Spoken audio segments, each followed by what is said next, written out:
or samahan na nagkakaisang pamilya. So ngayon po, tapo tayo sa ating welcome remarks at ang president po ng ating org si Miss Beth Rizada.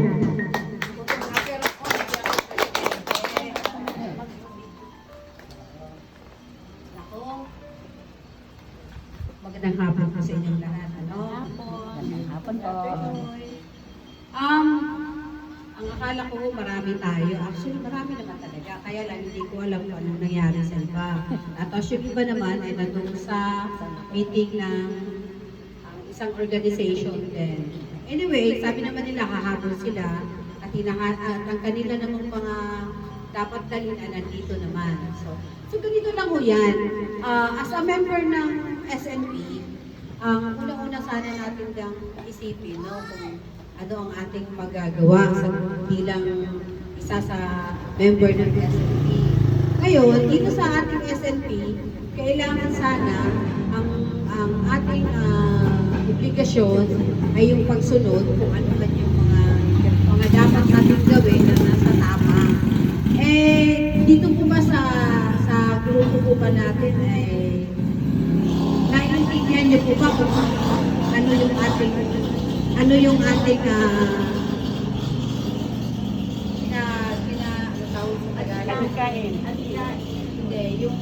ating grupo ba ay naiintindihan ba kung anong ibig sabihin ng ating SNP, Barangay 179?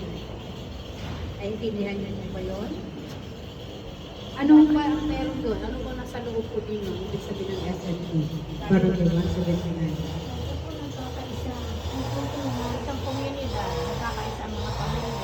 Kakaisang mga pamilya.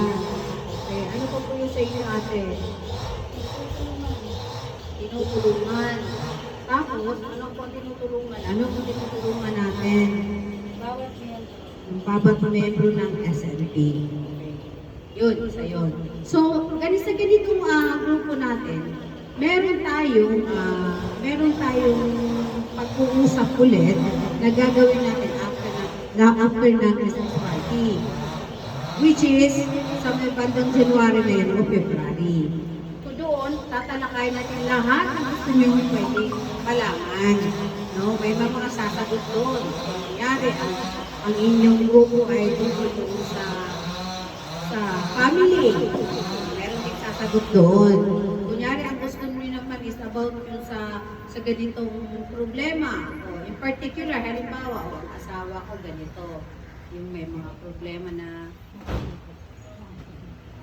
yung mga may problema, no?